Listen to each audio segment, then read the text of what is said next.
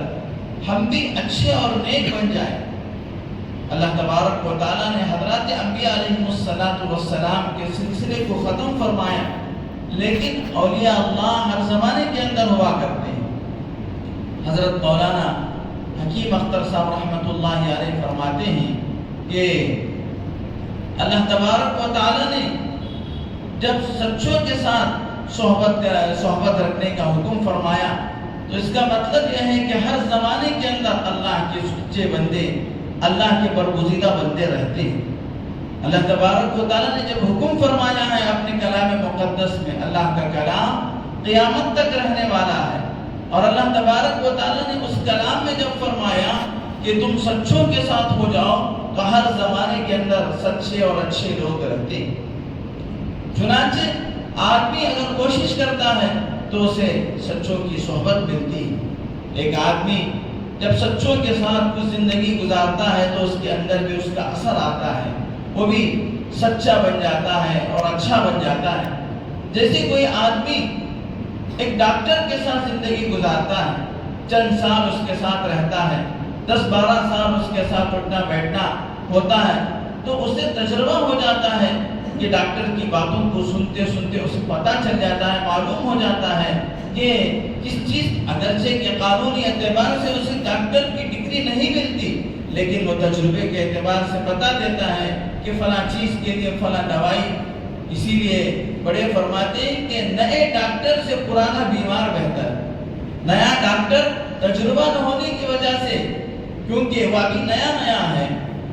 تو اس کے مقابلے میں پرانا بیمار کہ بار بار کیا علاج ڈاکٹر کے پاس جاتا رہا، دوائی کرتا رہا تو اس کو اتنا تجربہ ہو جاتا ہے کہ وہ دوسروں کو بتاتا ہے کہ تم بھی ایسا کرو تمہاری طبیعت بھی ٹھیک ہو جائے. اسی طریقے سے دنیا کے اندر آپ دیکھتے ہیں کہ ہر کوئی چیز پڑھ لکھ کر ہی حاصل ہو جائے یہ ضروری نہیں ہے.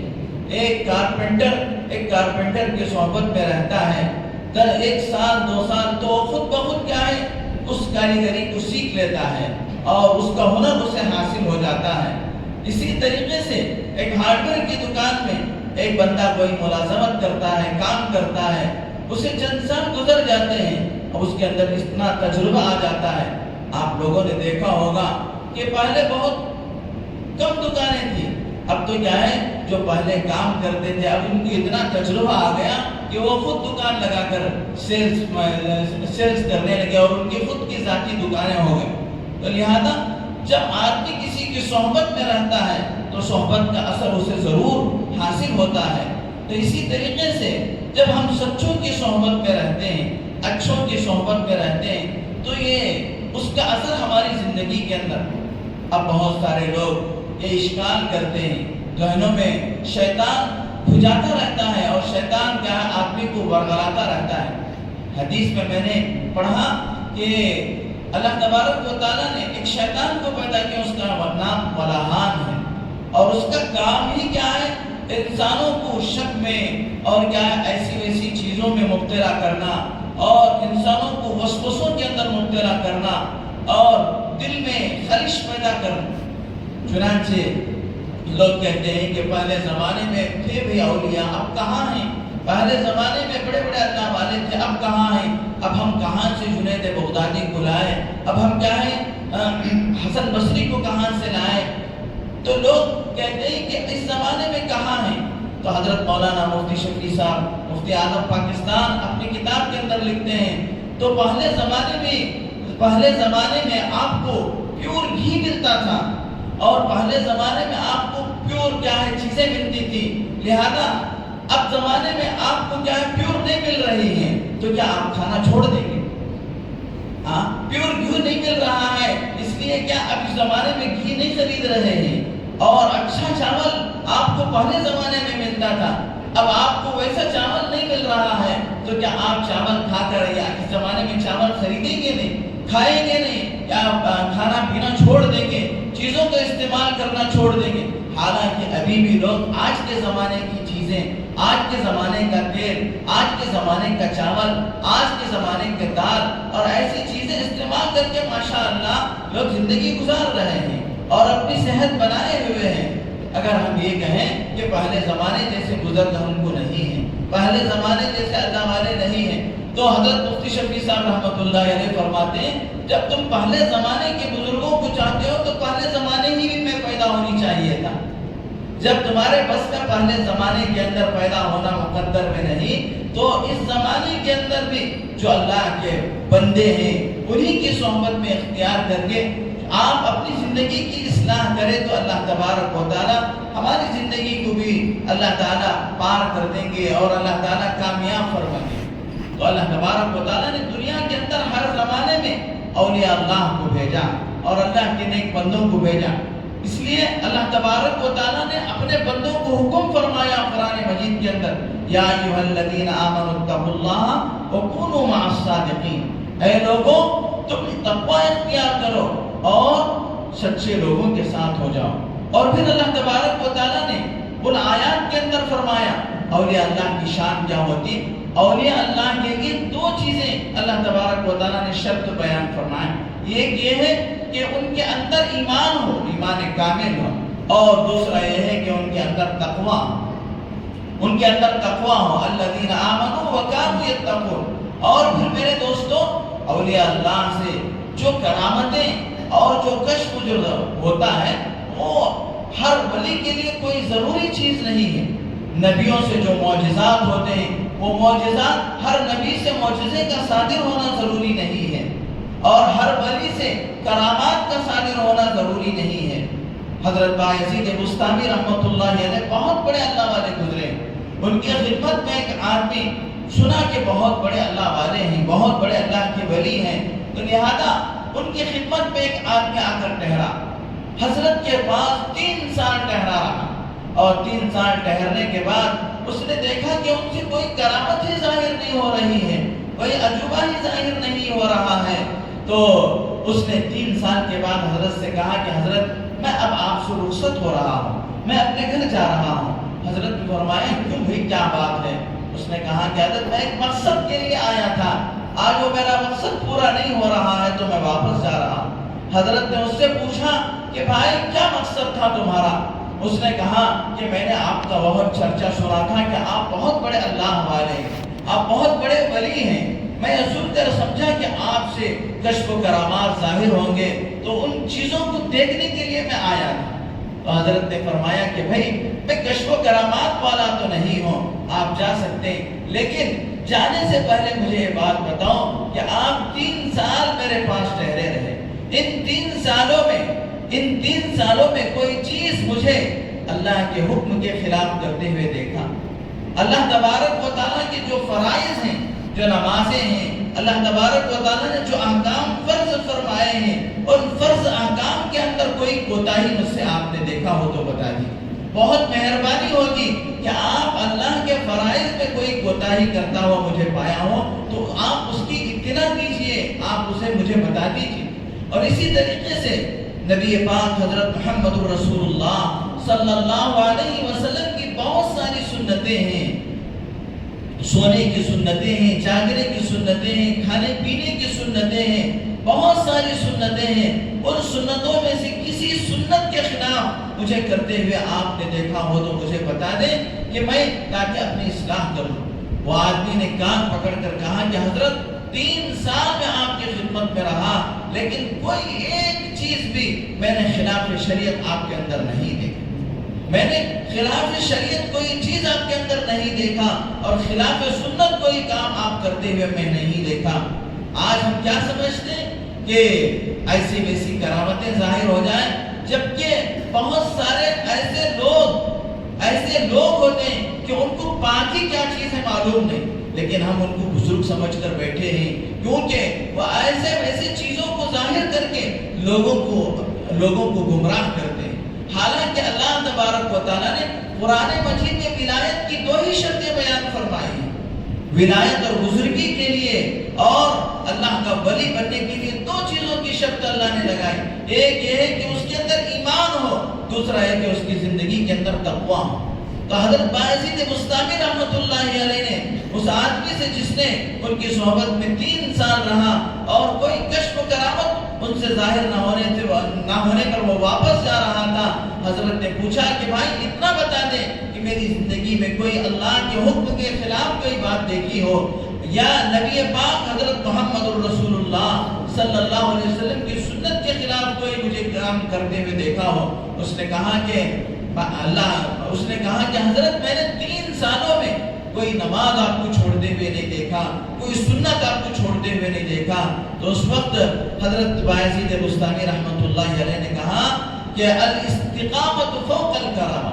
اللہ کے احکام پر نبی پاک حضرت محمد الرسول اللہ صلی اللہ علیہ وسلم کی سنتوں پر جم جانا اور اس پر ثابت قدمی کے ساتھ رہ جانا، یہ کرامت سے بڑھ کر، یہ کشف و کرامت سے بڑھ کر ہے۔ چنانچہ حضرت شیخ عبد القادر جیلانی رحمۃ اللہ علیہ، جن کے واقعات میں نے گزشتہ جمعہ آپ حضرات کے سامنے بیان فرمایا، حضرت شیخ عبد القادر جیلانی رحمۃ اللہ علیہ اتنے پائے کے بزرگ، اتنے بڑے اللہ والے، اتنے اللہ تبارک و تعالیٰ نے ان کو بہت ساری خوبیوں سے نوازا تھا۔ شیطان ان کو بہکانے کے لیے آئے، اور آنے کے بعد اس نے ایک ایسا ماحول بنایا شیطان کہ چاروں طرف سے ہر کونے سے آواز آئے۔ اس طریقے سے اس نے مائک سسٹم بنایا شیطان، اللہ نے اسے بڑی طاقت دے رکھا ہے۔ چنانچہ اس نے حضرت شیخ عبد القادر جیلانی رحمۃ اللہ علیہ سے کہا کہ آپ اللہ کے اتنے محبوب ہو چکے ہیں، آپ اللہ کے نزدیک اتنے مقبول ہو چکے ہیں، میں اللہ تم سے بات کر رہا ہوں،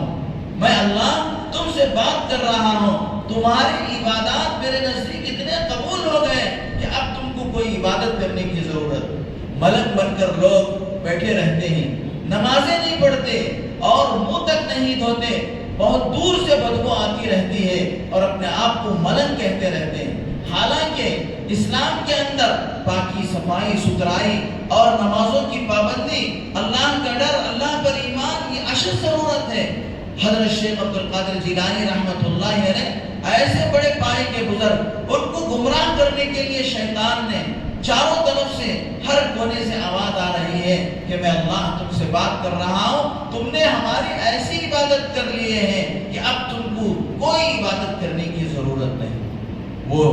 حضرت شیخ عبد القادر جیلانی رحمۃ اللہ علیہ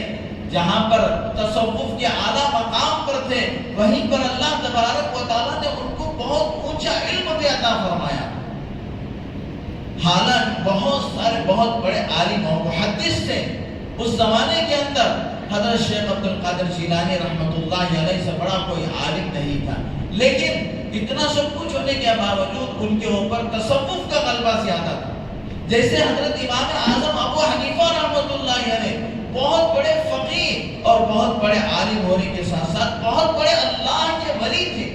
بہت بڑے اللہ کے ولی تھے کہ حضرت امام اعظم ابو حنیفہ رحمۃ اللہ علیہ انہوں نے جس مسجد کے اندر نماز پڑھا کرتے تھے، جس مسجد کے اندر نماز پڑھا کرتے تھے، واقعہ کتابوں میں لکھا ہے اس مسجد کے اندر ایک بوڑھا آدمی اپنے نواسے کو لے کر اس مسجد میں جایا کرتا تھا، اور ایک مرتبہ حضرت شیخ امام اعظم ابو حنیفہ رحمۃ اللہ علیہ کا جب انتقال ہو گیا، وہ بچہ اپنے نانا کے ساتھ جب مسجد میں آیا اور آ کر کہا کہ ابا جان، نانا جان، اس مسجد میں یہاں ایک ستون تھا، آج وہ ستون نظر نہیں آ رہا ہے، یہ ستون کہاں چلا گیا؟ تو نانا نے کہا بیٹا وہ ستون نہیں تھا بلکہ امام اعظم ابو حنیفہ تھے، کل ان کا انتقال ہو گیا۔ ساری رات عبادت میں اور قرآن کی تلاوت میں، لیکن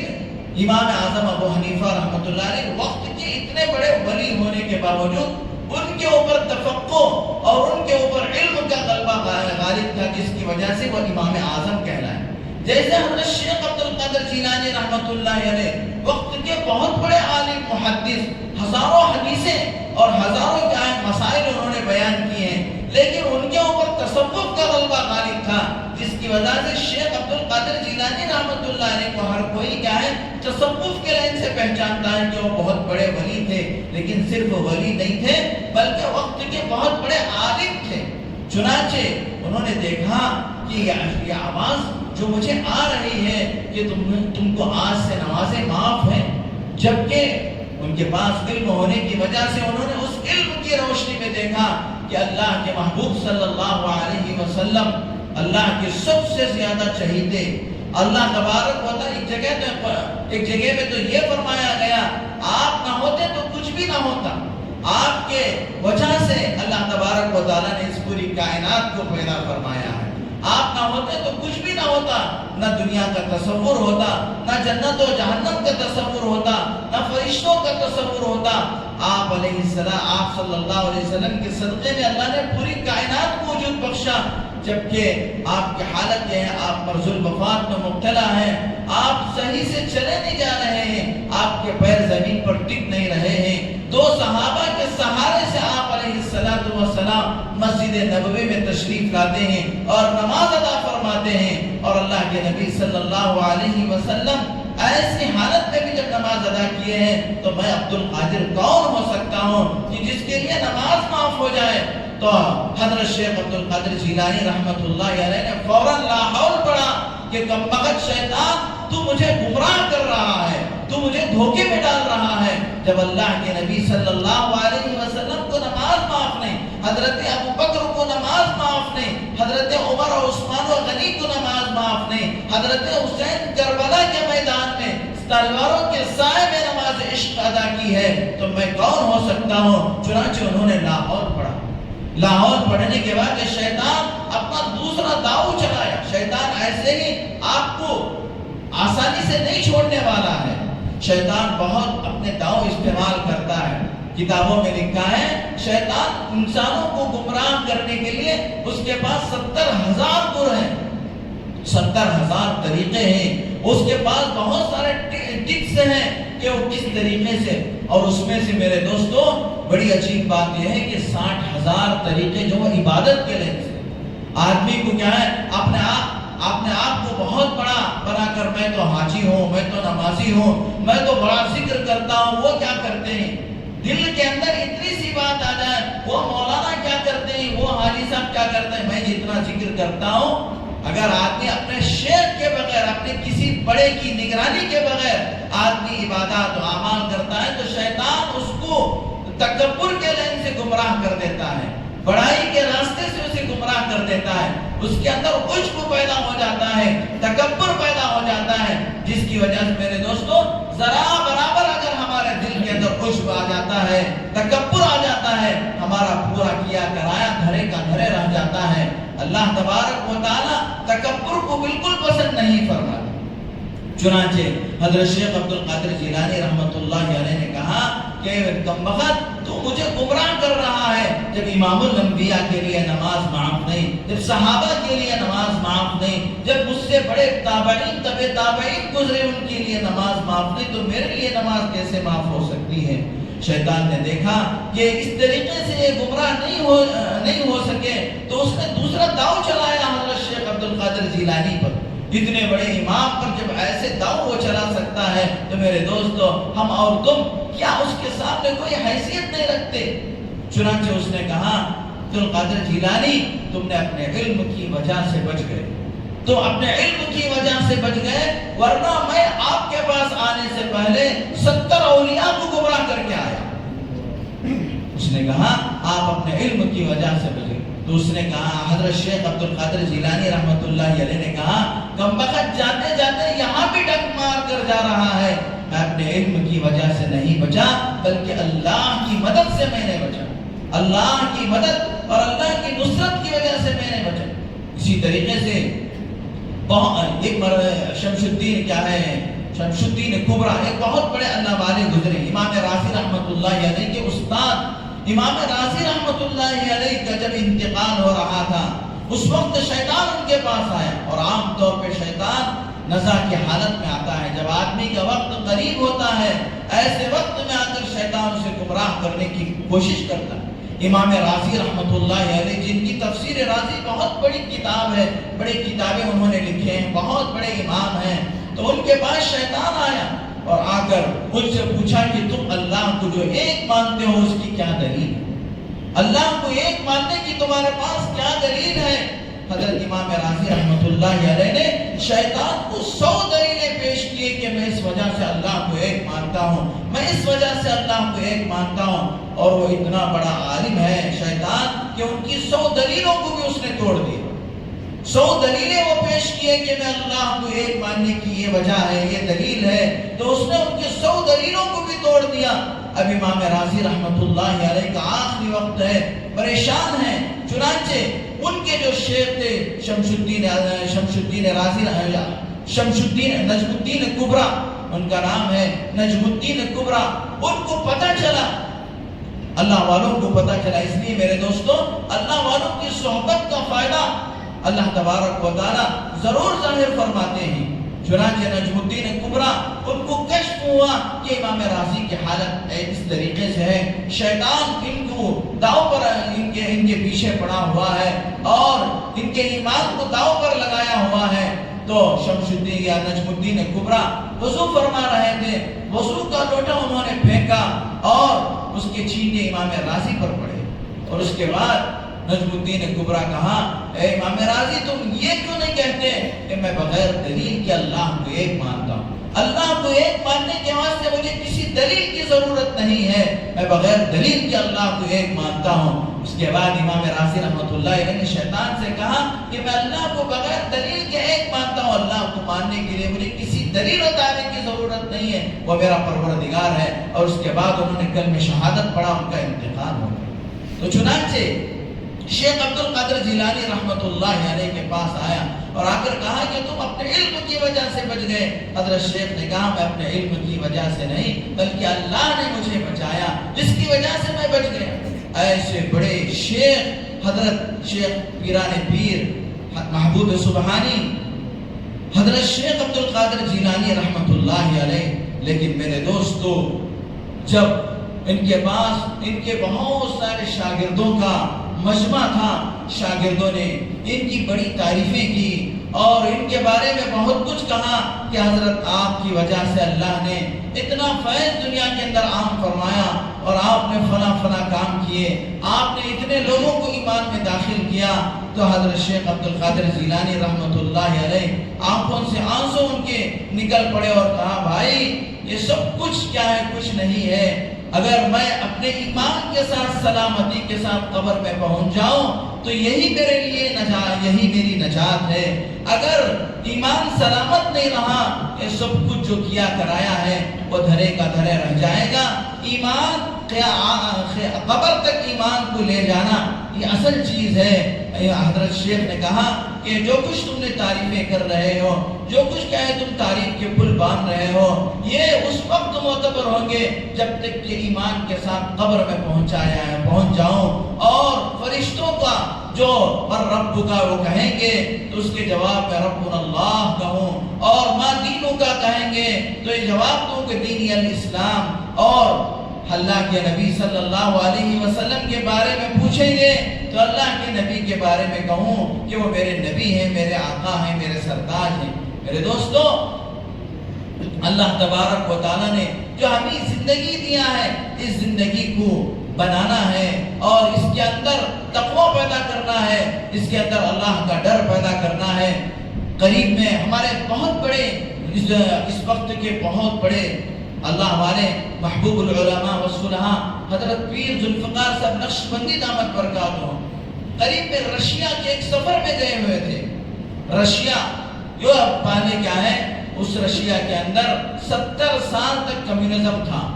اللہ کا نام لینا وہاں جرم تھا، اللہ کا نام لینا، نماز پڑھنا، یہاں تک کہ اگر کسی گھر کے اندر قرآن کا کوئی نسخہ مل جاتا تو اس پورے گھر کو لاک کر دیا جاتا اور اس گھر کے سارے افراد کو جیل میں ڈال دیا۔ اللہ کا فضل، جیسے 70 سال کے بعد رشیا آزاد ہوا اور وہاں پر کیا ہے پھر سے نہ اذانوں کی آواز گونجنے لگی اور مسجدیں آباد ہوئے، تو حضرت شیخ پیر ذوالفقار صاحب نقشبندی دامت برکاتہ رشیا کے علاقے میں گئے اور وہاں جا کر حضرت نے مسجد کے اندر نماز پڑھنے کے بعد لوگوں کو معلوم ہوا کہ ایک بڑے بزرگ آئے ہوئے ہیں، تو وہی مسجد کے پڑوس میں ایک بوڑھی عورت رہا کرتی تھی، تقریباً اس بوڑھی عورت کی عمر 100 سال تھی۔ اس بوڑھی عورت نے لوگوں سے یہ کہہ کر بھیجا کہ حضرت شیخ سے میں بات کرنا چاہتی ہوں، ان سے میں گفتگو کرنا چاہتی ہوں اور ان سے میں کچھ دین کے سوالات پوچھنا چاہتی ہوں۔ حضرت نے بھی دیکھا کہ 70 سال 100 سال کی بوڑھی ہے، اور ایسے زمانے میں جبکہ کمیونزم کا زمانہ تھا، اللہ کا نام لینا جرم تھا، ایسے وقت میں بھی یہ عورت دین پر قائم رہی، اللہ کے دین پر قائم رہی، استقامت کے ساتھ رہی، تو اس کا ایمان کتنا اونچا ہوگا اور وہ کتنے پائے کی ولیہ ہوگی۔ چنانچہ اس عورت اس بڑھیا کے پاس گئے، وہ بڑھیا بھی کیا پردے میں ایک تخت پر بیٹھی اور اس نے اپنے سر پر پلو ڈالا ہوا تھا۔ حضرت شیخ پیر ذوالفقار صاحب نقشبندی دامت برکاتہم بھی ایک کنارے میں ایک تخت پر بیٹھے، گفتگو ہوئی، بات چیت ہوئی، بہت سارے اس نے دین کی باتیں اور کمیونزم کے زمانے میں کس طریقے سے مسلمانوں پر تکلیفیں اور مسلمانوں کو اذیتیں پہنچائی گئی، وہ تمام باتیں ہوئے۔ اس کے بعد حضرت پیر صاحب نے اس عورت سے یہ دعا کی درخواست کی کہ بندے کے لیے دعا فرما دیجیے۔ اللہ والوں کی خوبیاں ہوتی ہیں، اتنے بڑے اللہ والے ہونے کے باوجود اس بڑی عورت سے انہوں نے دعا کی درخواست کی کہ دعا کر دی، میرے لیے دعا کر دیجیے۔ میرے دوستو، اس بوڑھی نے جو حضرت پیر صاحب کے لیے دعائیا جو کلمات کہے، اس پر مجھے اور آپ کو غور کرنے کی ضرورت ہے۔ اس بوڑھی نے کہا کہ اللہ تمہارا ایمان سلامت رکھے۔ اللہ اکبر! ایک اتنا بڑا شیخ ساری دنیا کے اندر جن کی مقبولیت ہے اور ساری دنیا کے اندر ان کے خلفاء ہیں، ساری دنیا کے اندر ان کا فیض عام ہے، تو اس بوڑھی نے ایسے شیخ کے لیے جس نے 100 سال سے اپنے ایمان کو بچا کر، اپنے ایمان کو محفوظ رکھ کے اپنے ایمان پر محنت کی ہے، وہ اس کی زبان سے جو جملہ نکل رہا ہے میرے دوستو، اس پر مجھے اور آپ کو غور کرنا۔ وہ کہہ رہی ہے کہ اللہ تمہارا اور ہمارا ایمان سلامت رکھے۔ تو ایمان اتنی بڑی قیمتی چیز ہے کہ ایمان کو قبر تک لے جانا یہ میرے دوستو سب کے لیے چیلنج ہے، سب کے لیے کیا ہے، بہت ہی بڑا چیلنج ہے۔ اسی لیے اللہ کے نبی حضرت محمد الرسول اللہ صلی اللہ علیہ وسلم نے فرمایا، جو کوئی رائی کے دانے کے برابر ایمان بچا کر اللہ کے پاس لے کر آئے گا، اللہ پاک اسے دنیا سے 10 گنا بڑی جنت عطا فرمائیں گے۔ اس کی میں تشریح اگر کروں تو وقت بہت زیادہ ہو جائے گا۔ یہ دنیا کے اندر کیا کچھ نہیں ہے میرے دوستو، امریکہ ہے اور میرے دوستو پوری دنیا ہے، پوری دنیا کی طاقتیں ہیں، ایٹمی طاقتیں ہیں اور ساری طاقتیں ہیں، لیکن اتنی ساری طاقتیں ایمان کے ایک رائی کے دانے کے برابر نہیں ہیں۔ ایمان کا ایک رائی کا دانہ وہ اس پوری دنیا کی طاقتوں سے 100 گنا بڑھ کر ہے۔ اللہ تعالیٰ سے دعا ہے کہ اللہ تبارک و تعالیٰ ہمیں اپنے ایمان پر ثابت قدمی عطا فرمائے، ہمارا ایمان اللہ تعالیٰ سلامت رکھے اور دن بدن اللہ تعالیٰ ہمارے ایمان کے اندر اضافہ فرمائے، تقوی اور طہارت کی زندگی گزارنے کی توفیق عطا فرمائے، اللہ والوں کی صحبت اختیار کر کے اپنے ایمان کو مزین اور مضبوط کرنے کی اللہ تعالیٰ ہم سب کو توفیق عطا فرمائے۔ وآخر دعوانا